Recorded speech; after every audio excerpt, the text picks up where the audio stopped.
Assalamualaikum warahmatullahi wabarakatuh. Kami dari anggota penyakit nyeri izin mempresentasikan mengenai materi penyakit nyeri.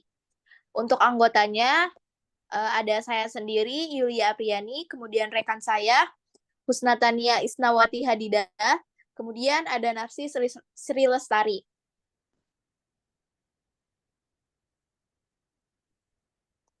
Definisi nyeri.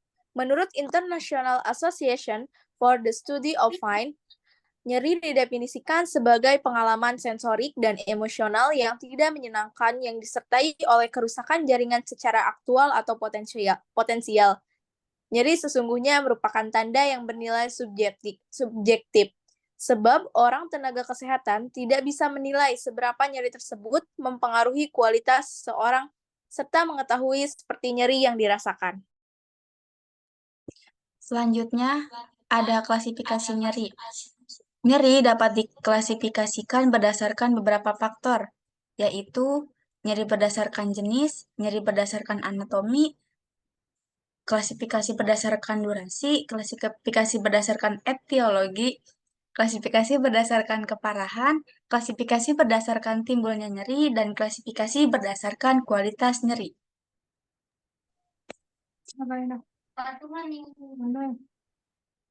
Selanjutnya yaitu nyeri berdasarkan jenis.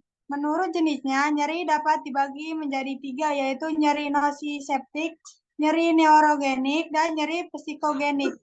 Nyeri nociceptik adalah nyeri yang diakibatkan oleh noxious, trauma, penyakit, atau proses radang. Nyeri neurogenik adalah nyeri yang diakibatkan karena adanya lesi, disfungsi atau gangguan pada sistem saraf pusat atau perifer. Nyeri psikogenik adalah nyeri yang timbul dipengaruhi oleh mental, emosi, dan perilaku seseorang.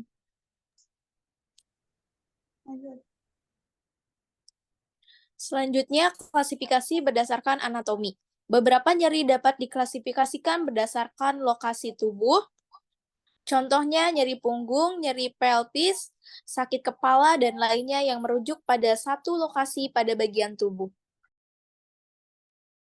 Selanjutnya, klasifikasi nyeri berdasarkan durasi. Nyeri dapat diklasifikasikan berdasarkan seberapa lama durasi nyeri tersebut dirasakan. Hal tersebut dikarenakan nyeri memiliki hubungan dengan kerusakan jaringan, inflamasi, atau proses dari suatu penyakit sehingga akan menimbulkan suatu durasi yang dapat dihitung berdasarkan berapa jam, hari, maupun minggu.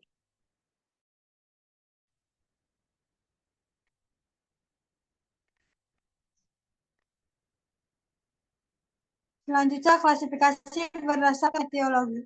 Cara lainnya untuk mengklasifikasikan nyeri adalah berdasarkan etiologi nyeri itu sendiri. Cara ini dilakukan untuk membedakan apakah nyeri yang timbul merupakan nyeri somatogenik atau nyeri psikogenik. Hal ini dapat dilakukan dengan melakukan pemeriksaan fisik, imaging, dan laboratorium. Namun, apabila semua hasil menunjukkan nilai normal, maka nyeri dapat dipastikan berasal dari konflik fisik atau psikopatologi. Klasifikasi nyeri berdasarkan keparahan. Kerap kali nyeri diklasifikasikan berdasarkan tingkat keparahannya. Umumnya, dasar yang digunakan untuk menilai adalah angka 0 sampai 10, dengan 0 diinterpretasikan dengan tidak dirasakannya nyeri, dan 10 diinterpretasikan dengan sangat nyeri. Selain itu, tingkat keparahan nyeri juga dapat dinilai menggunakan skala pengukuran lainnya.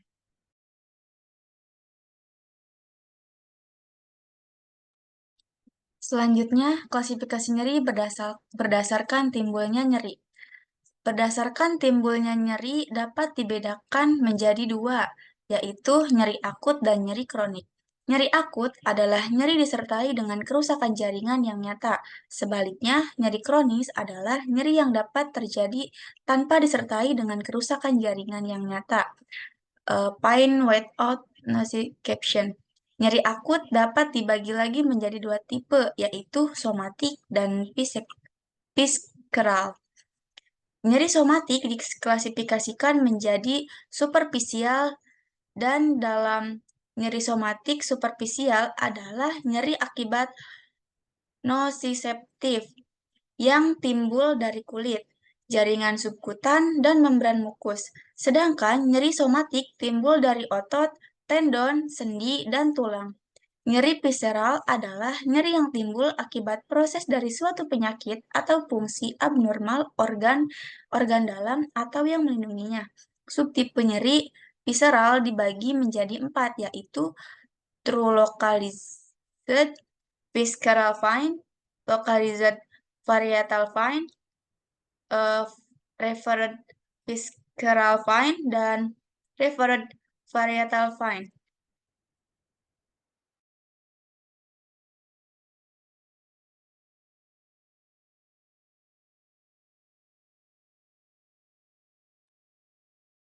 Efek samping nyeri. 1. Perubahan fisiologis. Perubahan fisiologis disebabkan oleh nyeri dan cedera merupakan akibat aktivasi sistem saraf pusat dan perifer. Respons stres yang ditimbulkan meliputi respon sistem metabolik akibat dilepasnya hormon neuroendokrin, pelepasan sitokin lokal seperti interleukin dan tumor necrotic faktor TNF. Pada lokasi cedera, menyebabkan perubahan fisiologis sistem endokrin pada peningkatan jumlah hormon bolik seperti antidiuretik hormon ACTH, antidiuretik hormon ADH, kortisol, hormon pertumbuhan, protein, angiotensin 2, aldosteron, glukosa, 1L-6 dan TNF. Itu penurunan hormon anabolik yaitu insulin, testosteron, peningkatan tekolamin, aldosteron, ADH, kortisol, angiotensin 2, dan prostaglandin mengakibatkan retensi air dan natrium dan cairan eksternal fungsional serta perpindahan cairan ke intersel sehingga keseimbangan aliran air dan elektrolit tumbuh terganggu. Kemudian untuk efek samping nyeri yang kedua yaitu perubahan psikologis. Perubahan psikologis yang terjadi akibat nyeri berbeda-beda pada setiap individu. Hal tersebut diakibatkan perbedaan seperti kultur budaya, pengalaman, makna nyeri, tingkat rasa takut dan kecemasan, kepribadian, dan kemampuan kontrol terhadap suatu kejadian. Beberapa contoh reaksi psikologis akibat kegagalan dalam meredakan nyeri adalah ansietas, insomnia, demoralisasi, depresi, sulit berkonsentrasi, dan berinteraksi sosial hingga tidak mampu berkomunikasi terhadap orang lain.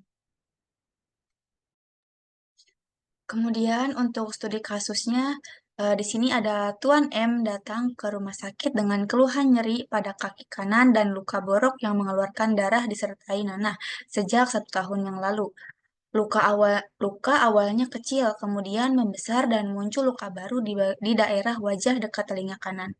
Pasien mendapat terapi dari dokter, IVFG NaCl 0,9%, 20 TPM, injeksi ceftriaxone 2 kali 1 gram, injeksi metronidazole 3 kali 500 mg, injeksi ceterolak 3 kali 1, injeksi asam tranexamat 3 kali 500 mg, injeksi omeprazol 2 kali 1, dan transfusi PRC 3 unit.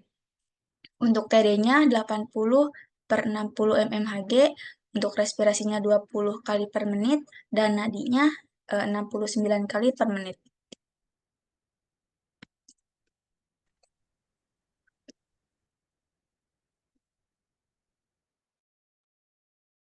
Selanjutnya yaitu ada studi kasus, metode dan uraian. Metode untuk subjektif uraiannya itu nyeri luka pada kaki kanan. Metode objektif, uraiannya leukosit 10,42 TD, 80/60 mmHg, resep 20 kali 1 menit nadi. 69 kali menit. Metode asesmen. 1. Terjadinya penurunan nilai leukosit, terapi antibiotik, dan perkirakan adekuat. Kedua, indikasi nyeri di terapi ketorolak sudah disesuaikan indikasi. Metode plan. 1. Uraiannya 1. Terapi dilanjut sesuai DPJP. Kedua, monitoring skala nyeri.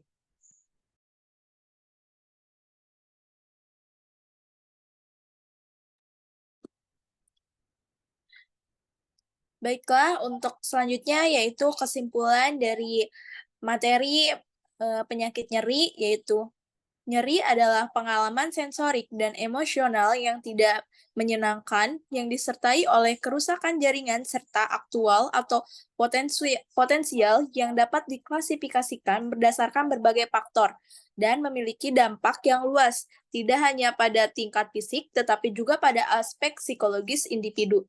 Dan dalam studi kasus ini menunjukkan pentingnya penanganan komprehensif terhadap nyeri pasien, termasuk evaluasi yang teliti terhadap respon terapi dan perencanaan tindakan yang sesuai untuk memastikan pemulihan yang optimal. Demikian presentasi dari kelompok penyakit nyeri. Mohon maaf bila ada kesalahan. Assalamualaikum warahmatullahi wabarakatuh. Waalaikumsalam.